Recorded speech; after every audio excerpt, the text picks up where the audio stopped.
Em nome do Pai, do Filho e do Espírito Santo. Amém. Ave Maria, cheia de graça, o Senhor é convosco. Bendita sois vós entre as mulheres, e bendito é o fruto do vosso ventre, Jesus. Santa Maria, Mãe de Deus, rogai por nós, pecadores, agora e na hora de nossa morte. Amém. São Felipe Neri, rogai por nós.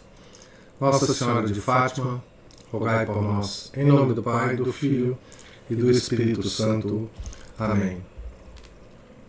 Bom dia a todos. Nós estamos na página 31 do livro A Fé perante a Ciência Moderna, escrita pelo Monsenhor de Ségur. Capítulo 5. Segunda objeção. Aos olhos da ciência moderna, está demonstrado que a Bíblia se engana quando nos diz que a criação é obra de 6 dias. Essa é uma questão muito interessante e que a resposta a essa objeção evoluiu muito desde esses comentários aqui do Monsenhor de Ségur. Mas mesmo assim, esses comentários são muito, muito interessantes. Então, aqui é um dos fundamentos, né, mais eficazes que a ciência, a tal falsa ciência, usou contra o livro do Gênesis, né? Vamos ver como é que o Monsenhor de Ségur responde, né? A primeira descoberta positiva que os incrédulos quiseram opor aos pontos da nossa fé diz respeito à obra dos 6 dias. Então, a cronologia da criação, não é? Em 6 dias. O Gênesis refere que Deus Todo-Poderoso e Eterno, querendo formar o mundo, o fez em 6 dias.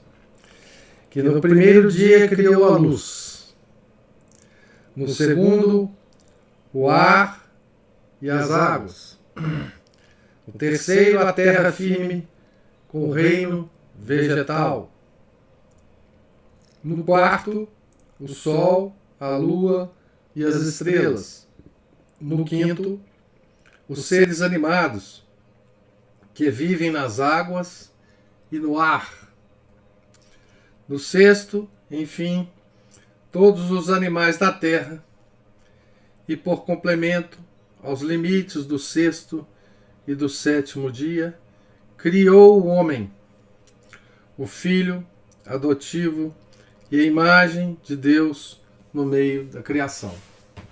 Então, note que essa é a cronologia, né? A sequência da criação, né? Então, primeiro a luz, segundo o ar e as águas, no terceiro a terra firme com o reino vegetal, terceiro dia, né?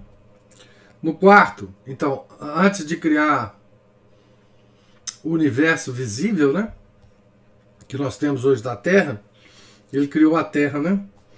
No quarto, o Sol, a Lua e as estrelas. Então ele criou a Terra, depois o universo. No quinto, os seres animados que vivem nas águas e no ar. E o Gênesis sempre nos informa que esses seres sempre foram criados segundo a sua espécie.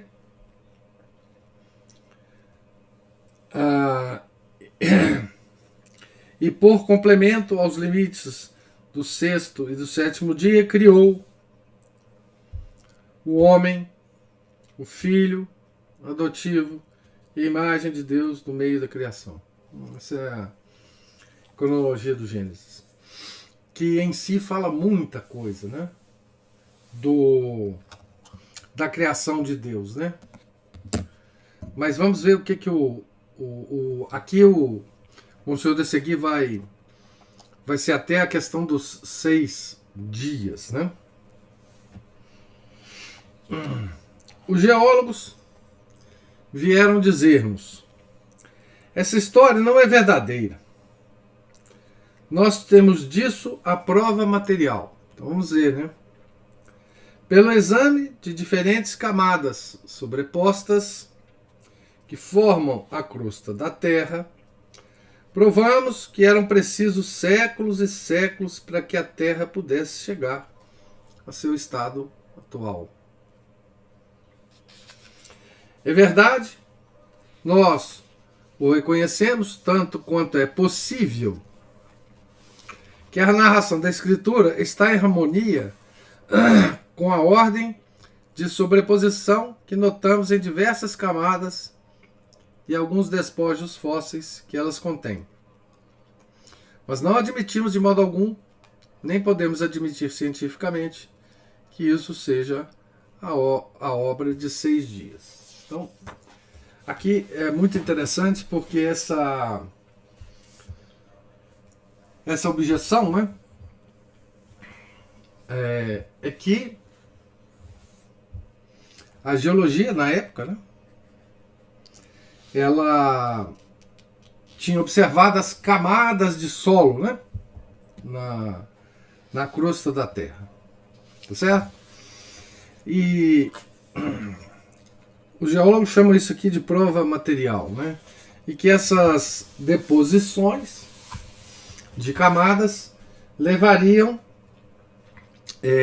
para a formação da Terra mais tempo do que um só dia, né? Então,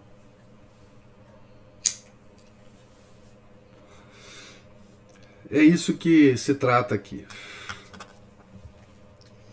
Seja assim, vos responde a igreja. Eu admito como certas as vossas observações. Não contém elas coisa alguma contrária à fé propriamente dita.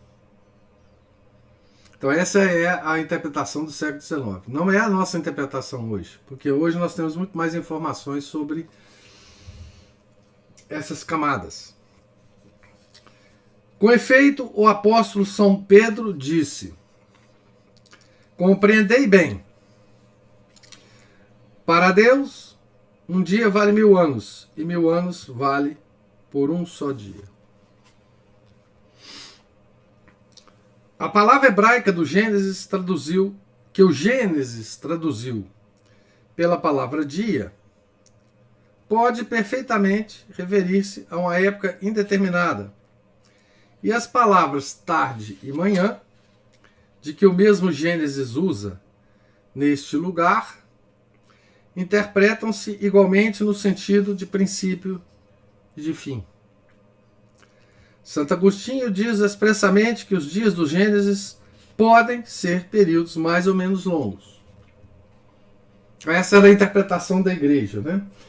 Muito influenciada por uma, digamos assim, interpretação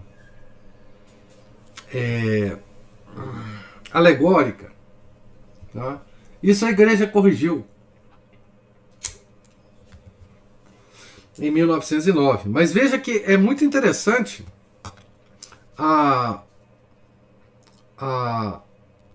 o raciocínio do Monsenhor de seguir aqui.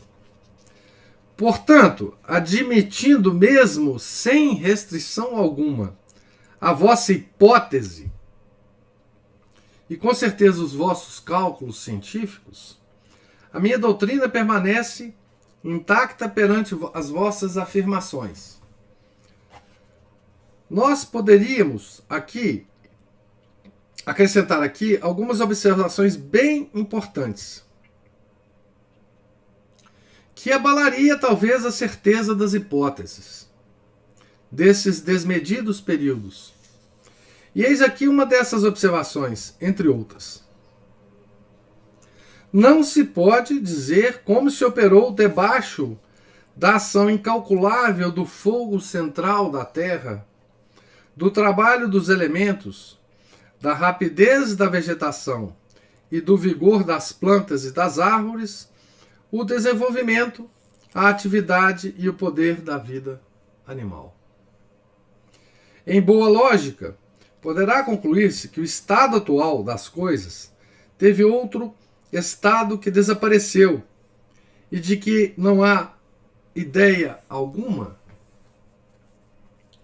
Por que razão, por exemplo, debaixo da influência de uma ação 1000 vezes ou 10.000 vezes mais poderosa, tal ou qual fenômeno geológico precisa, no estado atual das coisas, de um século para se realizar, não poderia efetuar-se em um só dia, ou mesmo em algumas horas, por efeito dessa influência. Olha que coisa extraordinária, né? Que o Monsieur de Seguir está dizendo. Ele está antecipando, né, os conhecimentos que hoje nós temos de ações geológicas, né?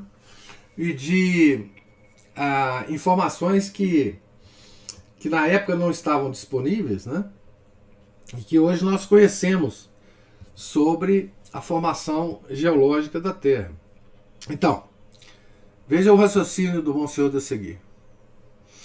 Mesmo que a hipótese dos geólogos da época estivesse, digamos assim, algum fundamento, tá certo? Isso não abalaria de modo algum primeiro, a cronologia, porque a cronologia eles não estão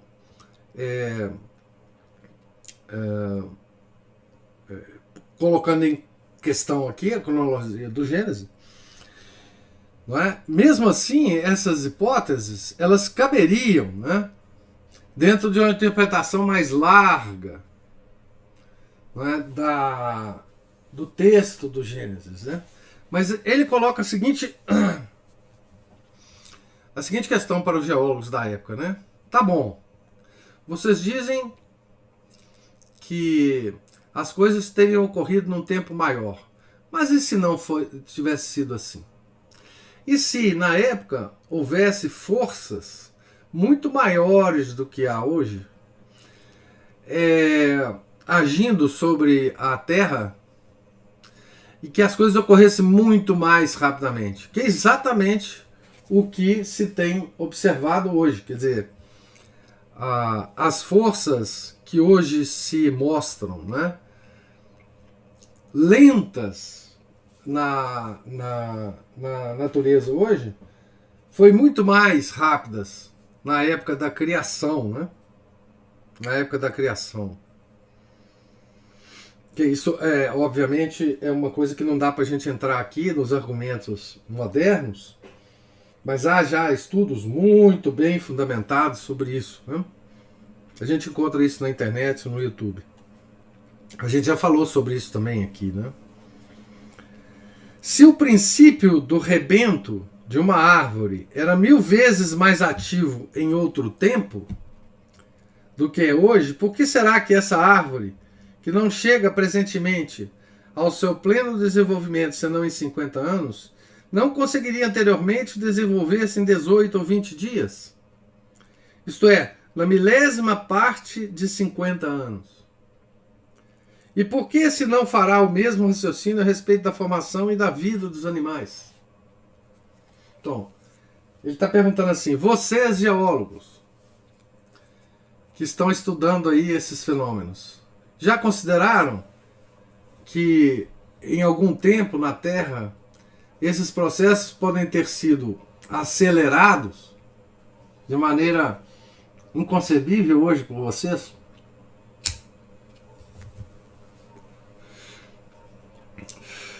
Não há nisso, evidentemente, impossibilidade alguma científica.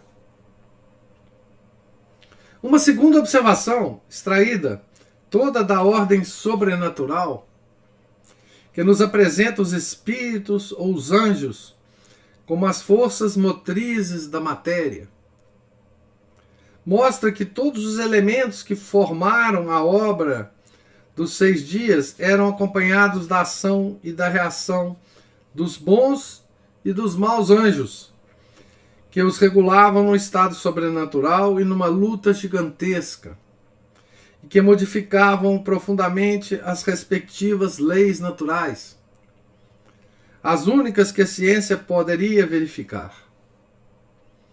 Assim, as formações e florescências, impossíveis em um estado natural, tornavam-se muito possíveis por meio dessa ação extraordinária.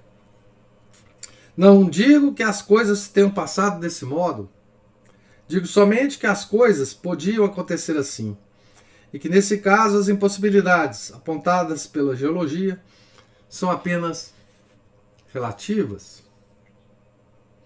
Essas observações, porém, tão interessantes quanto podem ser por si mesmas, são inúteis para responder vitoriosamente à falsa ciência que procura confundir-nos. Basta, porém, uma única resposta para desfazer os seus argumentos, seja qual for a duração dos dias de que fala o Gênesis. A ciência geológica não está neste ponto em desacordo com a fé. Acrescentarei ousadamente, até darem prova absoluta do contrário, hei de acreditar e direi sempre que os dias do Gênesis são períodos muito menos extensos do que aqueles que reclamam as observações de uma ciência que faz completa abstração do sobrenatural e do milagre. Em primeiro lugar, porque essa opinião se aproxima mais da própria letra da palavra santa, letra de que a ninguém é permitido afastar-se, enquanto a evidência lhe não apresentar uma lei em contrário. E além disso, porque o Espírito Santo, referindo-nos pela boca do grande Moisés os mistérios da criação, parece mostrar-nos aqui o milagre, não só pela ação inteiramente poderosa do Criador, de Deus, criando tudo do nada, mas ainda pela forma sobrenatural e pela rapidez desta grande obra. Seja como for, a fé não fica absolutamente prejudicada na questão que acabamos de expor em resumo. Então aqui é uma coisa, ele nos ensina coisas interessantíssimas aqui. Então veja,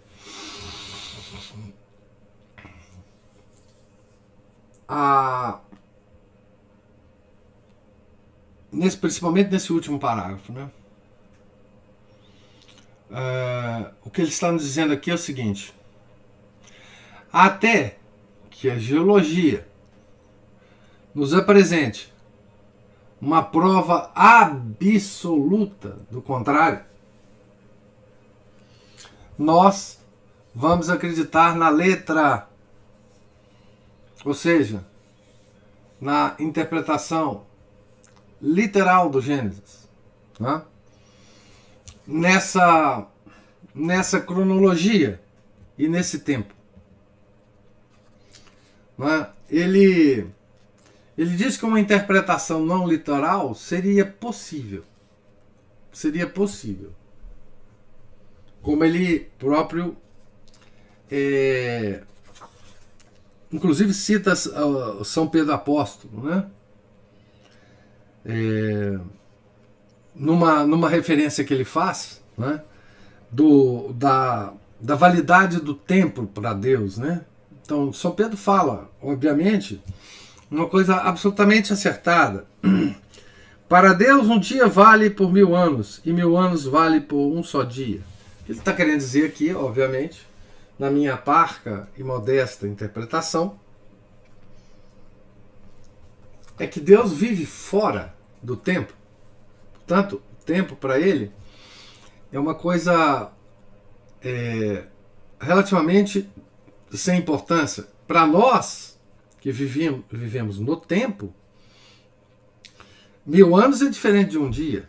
E um dia é diferente de 1000 anos. Para Deus, não. Porque ele vê todos os momentos do tempo simultaneamente. Isso pode ser aplicado, eventualmente, às questões do Gênesis. Mas não necessariamente.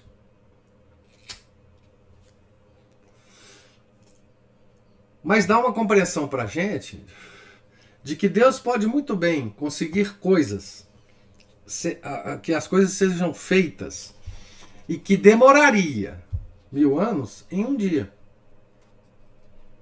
Ou seja, essa citação de São Pedro pode ser entendida, inclusive, ao contrário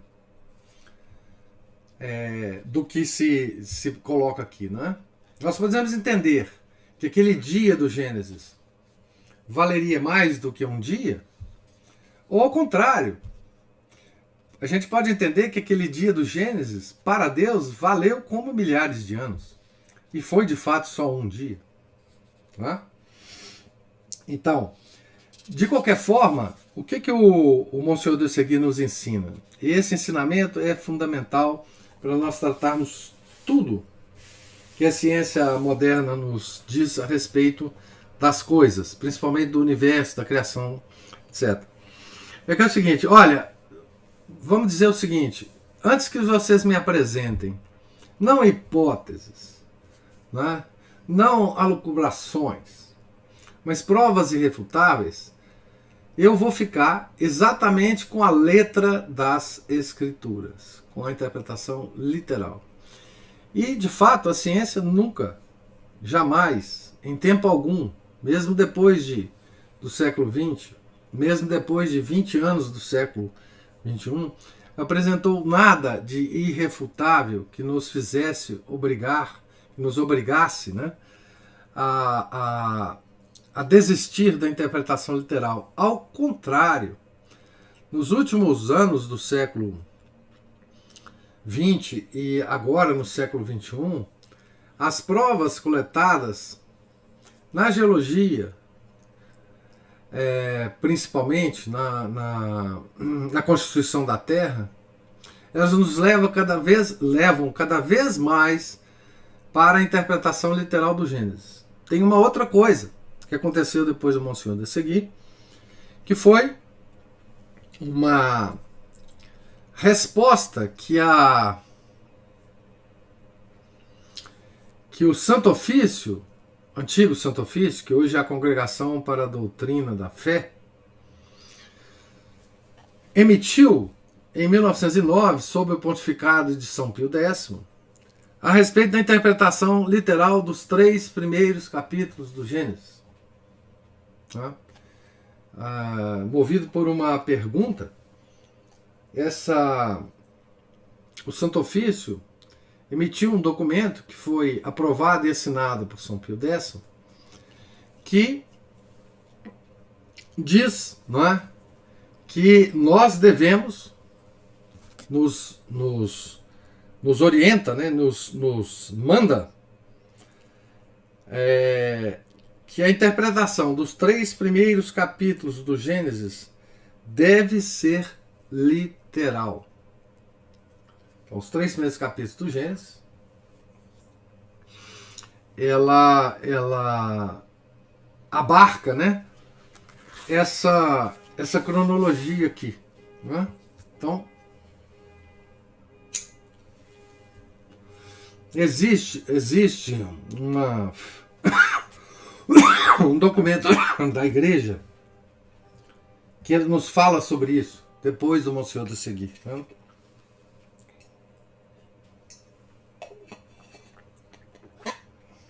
Sobre esse assunto, né? Dos 6 dias. Agora tem outros assuntos interessantes aqui nessa cronologia. Muito interessantes. Que é o fato da Terra ter sido criada primeiro, antes do universo, não é? Que nos leva a um outro assunto que não está incluído aqui, que é o assunto do heliocentrismo versus geocentrismo, né? E também fala da criação dos animais, né? Dos seres animados, né? Antes do homem. E que é muito explícito no Gênesis que os seres animados foram sempre criados segundo a sua espécie. Ou seja, não há evolução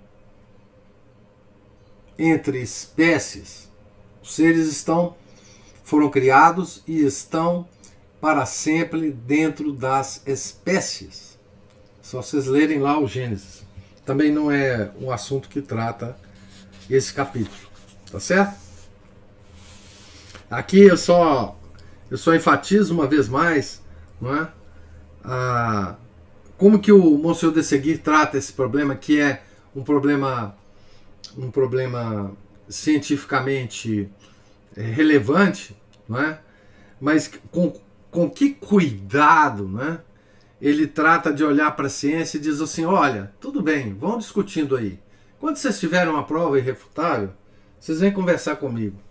Até então, eu estou com a interpretação literal dos 6 dias do Gênesis. Capítulo 6, terceira objeção. Alguns monumentos antigos descobertos no Egito e no Oriente destroem inteiramente a cronologia da Bíblia. Agora ele vai atacar a cronologia, né? Marcando ao mundo habitado uma antiguidade infinitamente maior. Então a cronologia da Bíblia, aqui não é só a cronologia da criação, mas a cronologia dos anos, né? Dos tais 6.000 anos, como a idade da Terra, né? Também há muitas evidências científicas hoje corroborando isso, mas que não tinha na época do Monsenhor de Seguir, né? Então ele responde: não destroem nada, porque nada ensinam. A meia ciência triunfou por algum momento, julgando ter encontrado nesses monumentos a prova autêntica de uma antiguidade fabulosa do mundo habitado, absolutamente contestada pelos livros santos. Porém, a verdadeira ciência chegou e logo em seguida apareceu a luz. Nós não faremos aqui mais do que indicar esta objeção, porque é uma questão, por assim dizer, esgotada pela ciência. A Sagrada Escritura marca-nos cuidadosamente o número de anos que viveram os primeiros patriarcas, desde Adão até o dilúvio, e desde o dilúvio até Abraão e até Moisés. Junta a essa conta muitas datas assaz claras e precisas, entre outras as datas do dilúvio e de muitos outros acontecimentos notáveis. Segundo esses cálculos e essas datas, marca ela pouco mais de 4.000 anos antes da era cristã, para a duração total da existência da humanidade, depois da criação do primeiro homem. Digo isso pouco mais ou menos porque os anos lunares da antiguidade não são inteiramente semelhantes aos anos solares, que foram geralmente adotados passados alguns séculos. Ora, os arqueólogos julgaram ter descoberto, sobretudo no Egito, na Índia e na China, monumentos que atestariam, sendo autênticos, uma antiguidade infinitamente superior àquela da Escritura, aquela que a Escritura assina ao mundo habitado. Falava-se de 20.000 anos, de 30.000 e mesmo de 40.000 antes da era cristã e depois do dilúvio. Em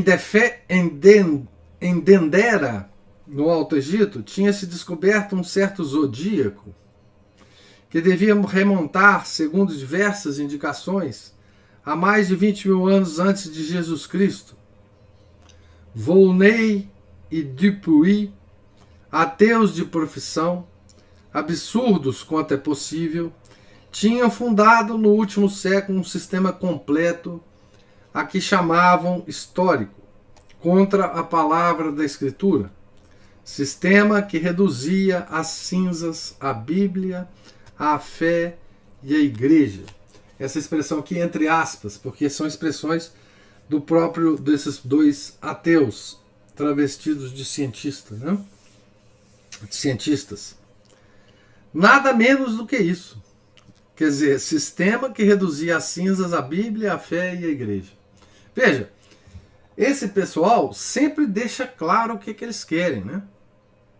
Tá certo? Sempre deixaram, não só no século XIX, mas no século XX também, né?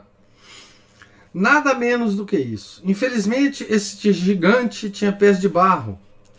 E pelo ano de 1830, alguns sábios muito sérios examinaram o terrível zodíaco e demonstraram tão claro como o dia que o tal zodíaco, o mais a que podia remontar, seria o tempo dos Ptolomeus, isto é, 2 séculos antes da era cristã, e ainda com mais probabilidade ao tempo do imperador Aureliano, quer dizer, ao 3º século da era cristã.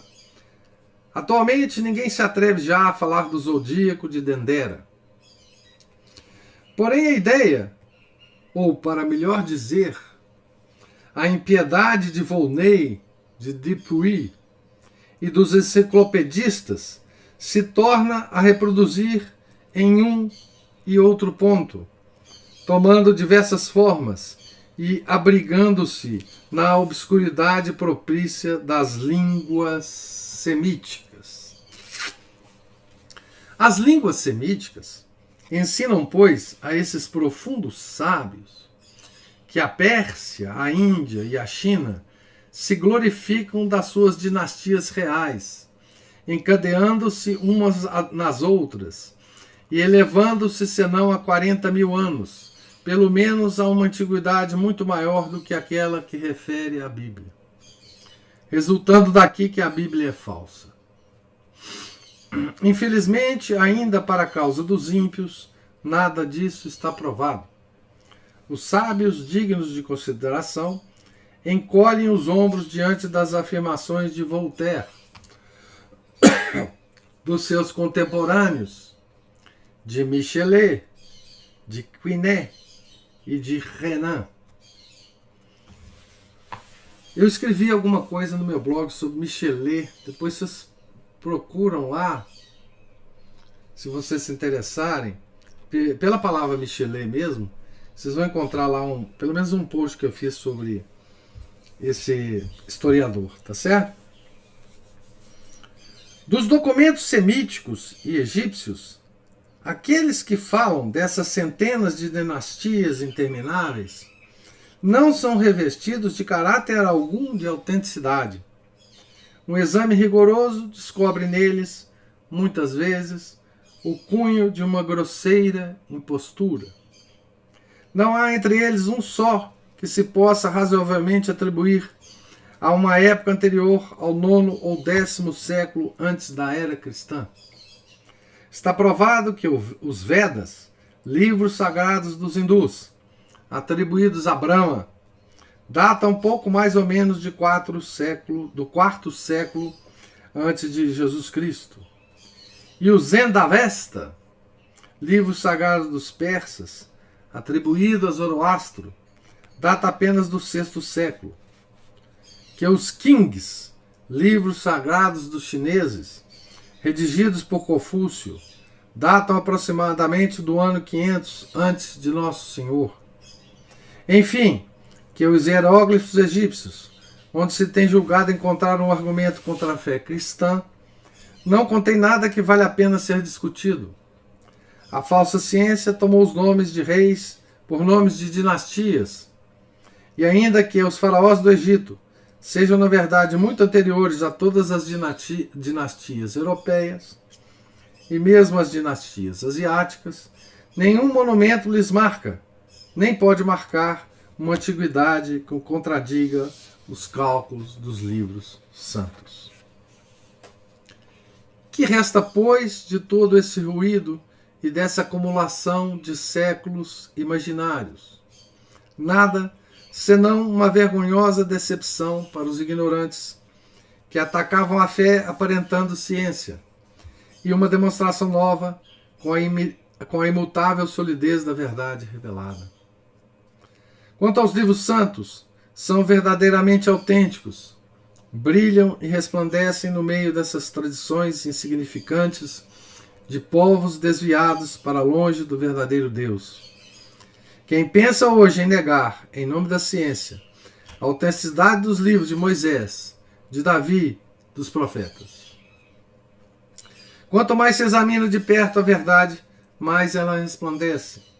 Quanto mais se examina de perto o erro, mais ele desfalece. Portanto, a pretensa antiguidade do mundo habitado, que se tem querido opor às máximas da igreja, é propriamente uma quimera e deixa intacto o edifício da fé. Veja bem que coisa interessante aqui nesse capítulo.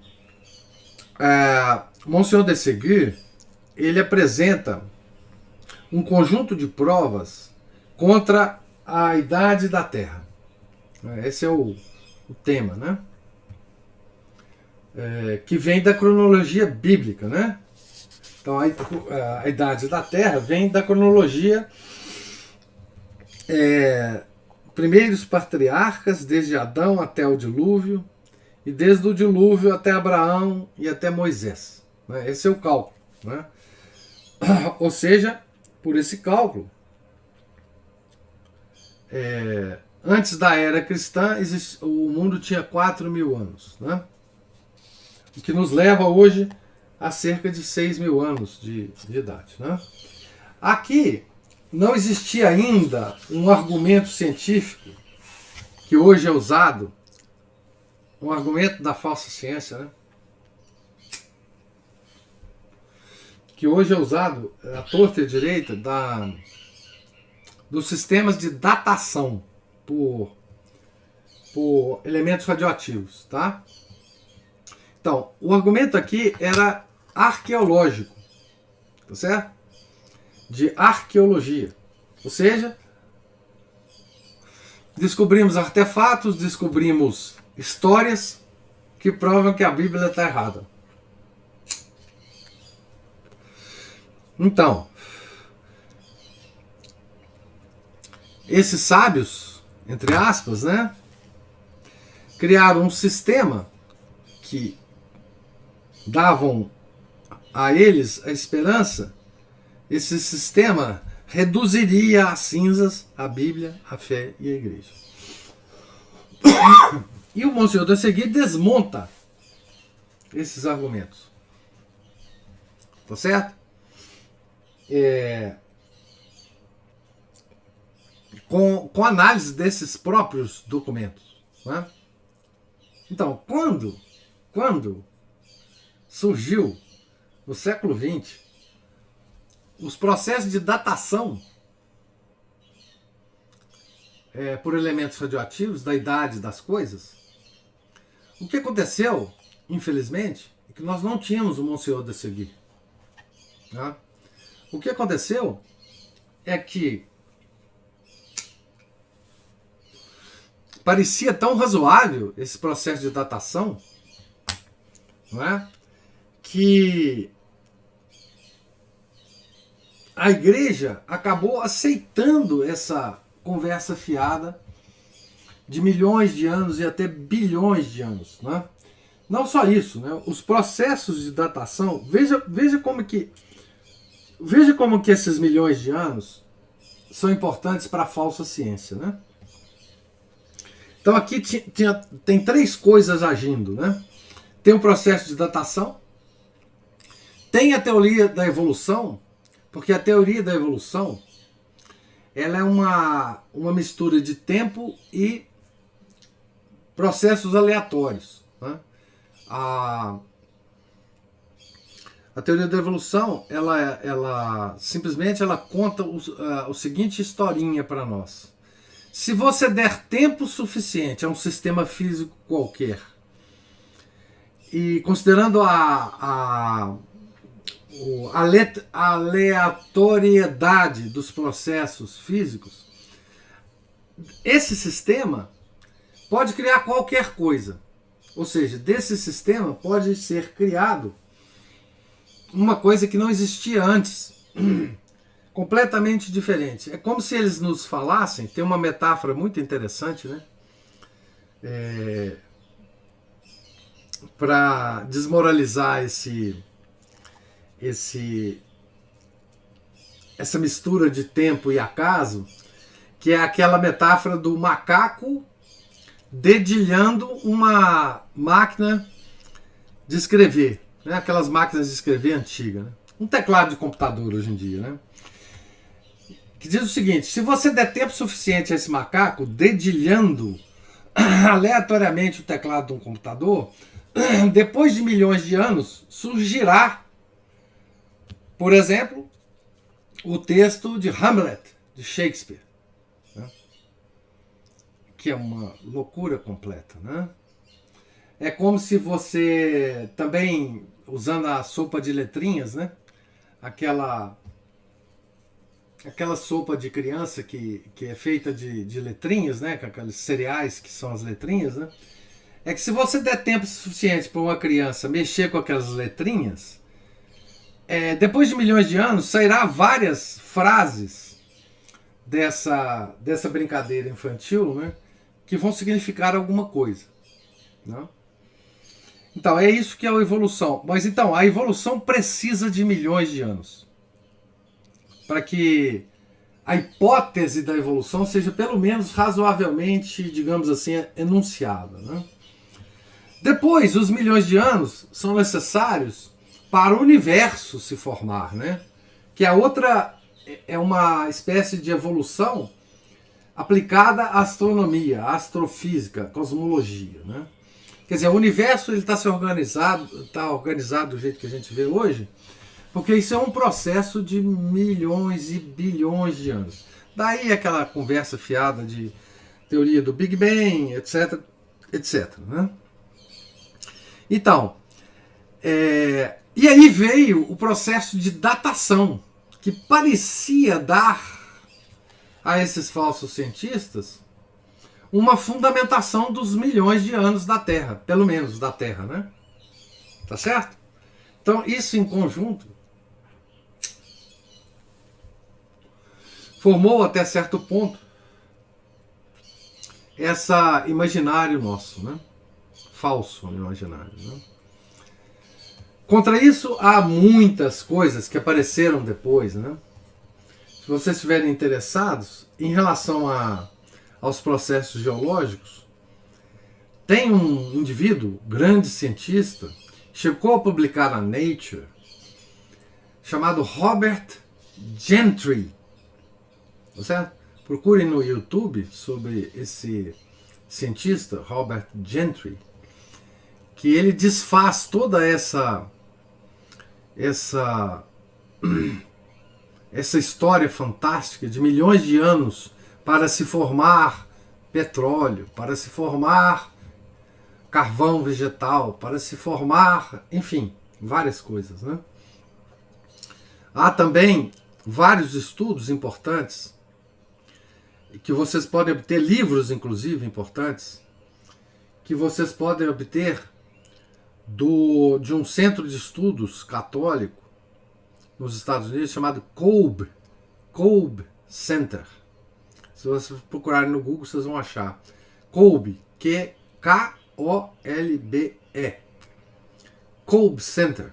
Vários livros lá que discutem essas questões sob o ponto de vista moderno, atual, né? E desfaz todas essas, como o Monsenhor de Segui faz aqui na questão arqueológica, né? Dessas questões da datação, de como é que isso é incerto, de como é que não tem nada provado sobre esses processos, da questão geológica, da formação das camadas da Terra, da questão do dilúvio, etc, etc, etc, que faria parte, digamos assim, de um capítulo como esse aqui da terceira objeção do Monsenhor de Segui, tá certo? Então hoje, se nós fôssemos escrever alguma coisa em termos de objeção a todo esse processo que se formou em relação à idade da Terra, nós precisaríamos escrever livros para combater essa falsa ciência que aumentou muito de lá para cá, né? Eu estou dando algumas referências para vocês modernas para tratar do mesmo assunto, né? Tá certo? é impossível aqui a gente comentar mais detidamente sobre cada um desses assuntos. A gente tem comentado na associação, né, Cultural São Felipe Neri, alguns aspectos dessa questão, mas eles se complicaram muito desde Monsenhor de Seguir, né? E portanto a nossa contraposição ela tem que ser muito mais, digamos assim, embasada e longa, né? Não pode ser tão curta quanto a objeção aqui do Monsenhor de Seguir, né? Tá certo? Então nós estamos na página 38. Eu vou interromper a leitura aqui, né? Amanhã a gente começa na página 39, né? Na quarta objeção. A quarta objeção tem a ver com a geração espontânea, né? Então eu pergunto se vocês têm alguma questão, alguma observação sobre a leitura de hoje. Só o seguinte, professor.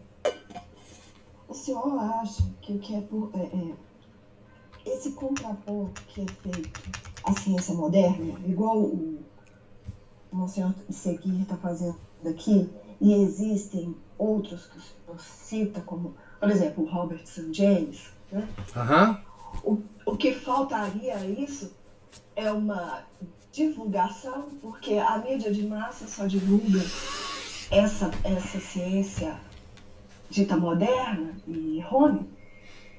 O que falta é a igreja, infelizmente. O que falta é a igreja. A igreja sucumbiu à ciência moderna, né?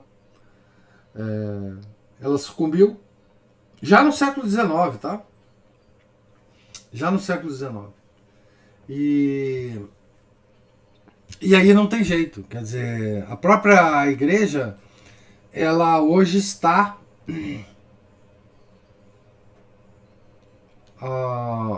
apoiando essas falsas narrativas científicas, né? Porque são narrativas, né? Na verdade são narrativas, né? Então,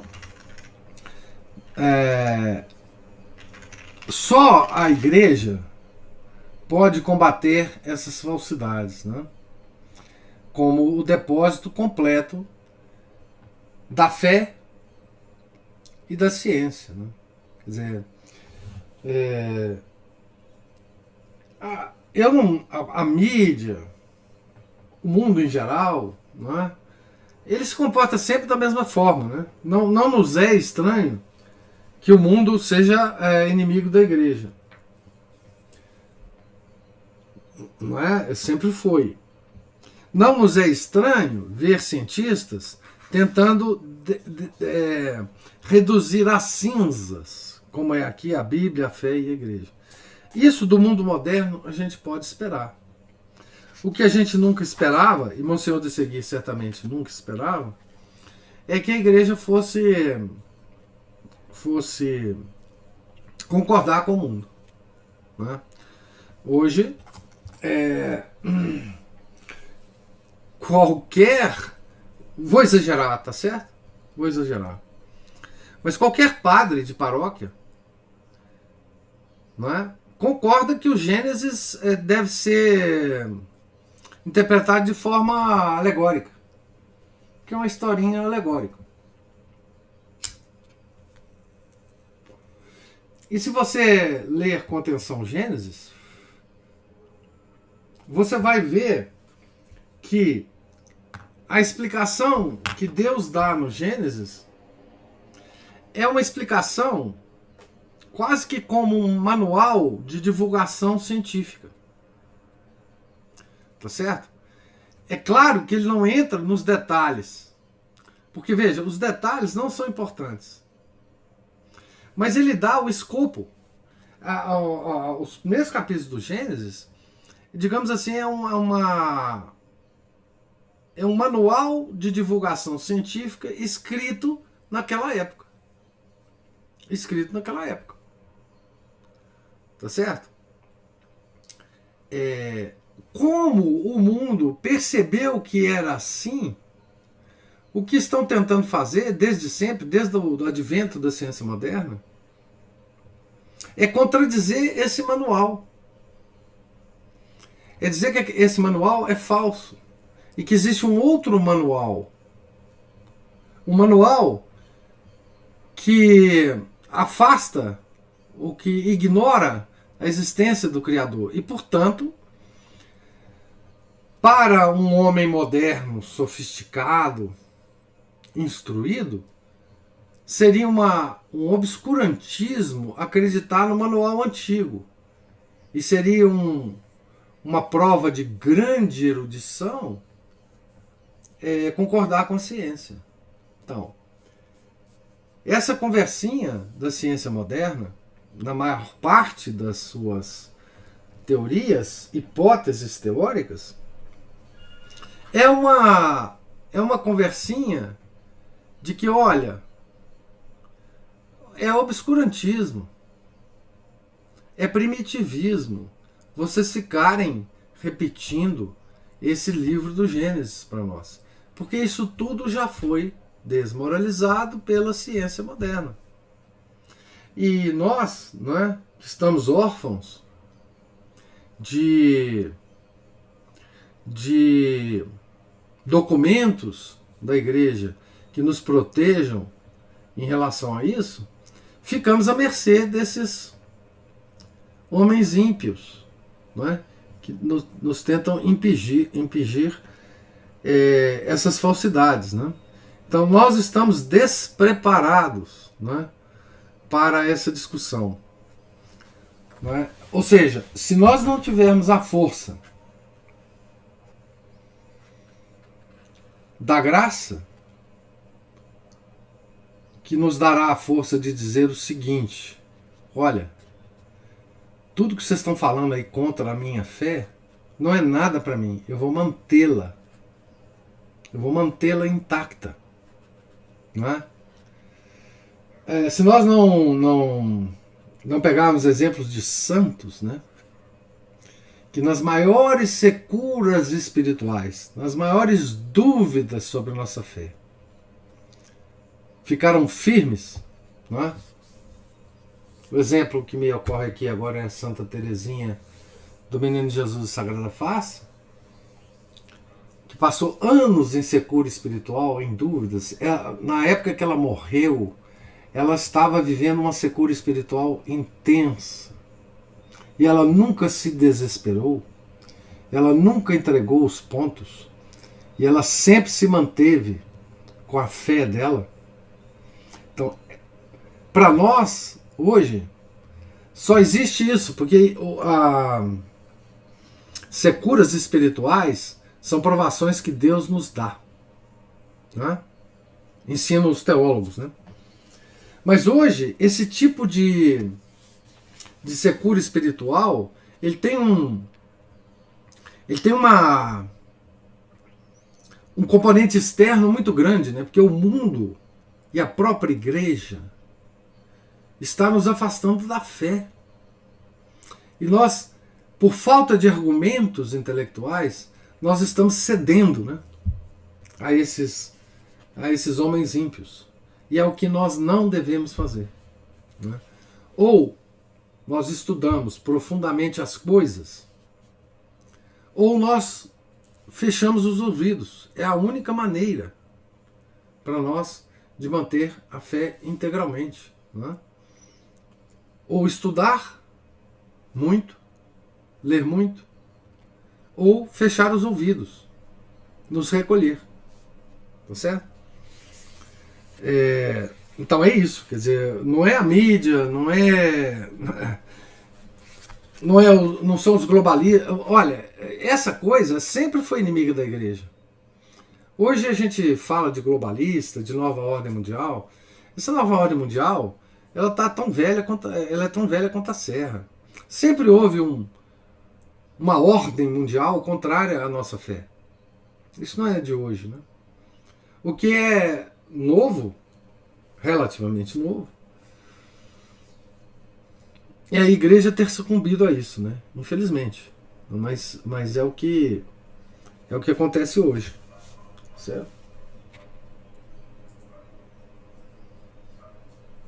e estudos modestos, modestíssimos, como esse que a gente está fazendo, tem esse objetivo de nos, pelo menos, de nos apoiar de certa forma, né? De nos abrir os olhos, né? Para quem é o nosso verdadeiro inimigo e para nós não ouvirmos esse inimigo, não darmos ouvido a ele, né? Tá certo?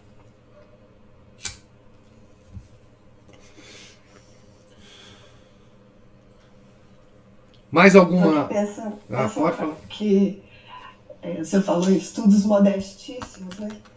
Mas eu acho que não sei, vou falar de mim, né? Inteligência modestíssima, eu preciso de estudo modesto mesmo. Porque coisa muito sofisticada está muito fora do nosso alcance, na verdade. E aí a gente começa, como a coisa está tão sofisticada que fica tão fora do nosso alcance que você acha, não, realmente, isso aí deve estar certo mesmo, né? Porque você não tem como entender. Agora, quando a gente pega coisas assim, simples, né? Que explicam de uma maneira tão simples, vê que esse livro é um livro relativamente pequeno, mas que diz tanta coisa aqui, aí sim você vai. A gente tem, parece que aí a gente, uma pessoa como eu, é capaz de ter acesso a algo. Você entende o que eu quero dizer? Entendo. Porque tem coisas que estão completamente inacessíveis a uma pessoa comum. Na verdade, a ciência hoje ficou inacessível ao homem comum, né? Por uma certa sofisticação matemática, que talvez seja até explicável, justificável. Não sei se mas existe uma característica da ciência que de um determinado momento em diante ela passou a considerar, que é o seguinte: a ciência não vai explicar nada mesmo. Nós vamos criar modelos que eventualmente funcionem, mas nós não queremos explicação de nada. Ou seja, é aí que a ciência verdadeira se perde, né? Que é o estudo das coisas pelas causas. A ciência moderna está pouco se lixando pelas causas. Por isso ela ficou... Não é que ela ficou complexa. Ela ficou descolada da realidade. E uma coisa que se descola da realidade, ela perde completamente o sentido. Quando você fala assim, hoje a ciência está tão sofisticada que eu não consigo entender, é uma prova de que a ciência se descolou da realidade. Porque a ciência nunca poderia ser uma atividade inexplicável para o homem comum, relativamente instruído. Se ela está assim, é porque ela fugiu da realidade. Porque Deus não é mau, Deus não criou uma realidade a que a gente não pudesse ter acesso. Não é? A ciência quer provar hoje o seguinte, que as coisas são tão complexas que ao homem comum é impossível entender a realidade. Isso é uma mentira. Então, toda vez que a gente vê uma coisa tão complexa que a gente não consegue entender, a primeira coisa, a atitude mais saudável que a gente tem é deixar para lá. Fala assim, se eu não consigo entender, se esse pessoal não consegue me explicar, se eles estão trabalhando na área, tem 50 anos. Por exemplo, se você pega um cientista, né, que trabalha numa área e tem 50 anos, e que ele não consegue explicar em poucas palavras para o leigo o que ele faz, o que ele está fazendo, ou como é que isso se liga à realidade, é porque não vale a pena eu saber isso. Deixa ele para lá, deixa ele com a sua profissão, com as suas bolsas de estudo, com os seus auxílios de pesquisa. Para mim isso não me interessa. Essa eu acho que é a atitude saudável de todo ser comum, de bom senso.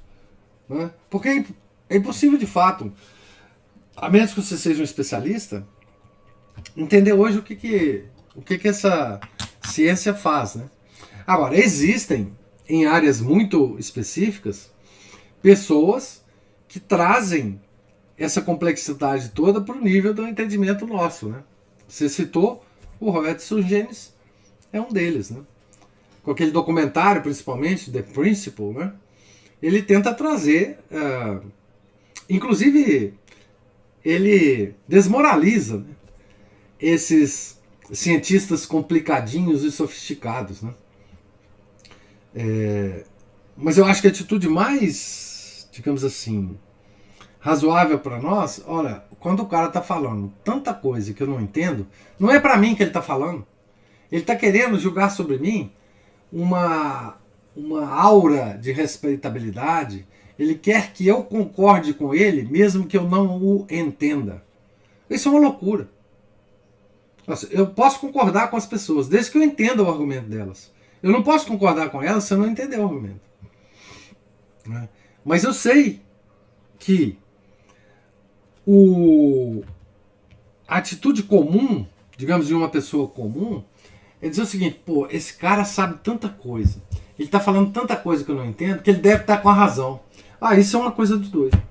Se eu não estou entendendo o que ele está falando, se ele não está tentando, se ele não está conseguindo comunicar comigo o que ele está falando, eu não vou concordar com ele. Bye bye para você, não me interessa o que você está falando.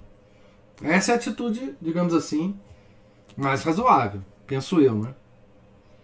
Tá certo? Então, não nos maravilhemos com sumidades intelectuais que estão falando coisas que nós não entendemos. Vamos ficar... Porque se a gente realmente assumir a nossa ignorância, a nossa modestíssima capacidade de entendimento, nós vamos nos recolher à nossa verdadeira situação.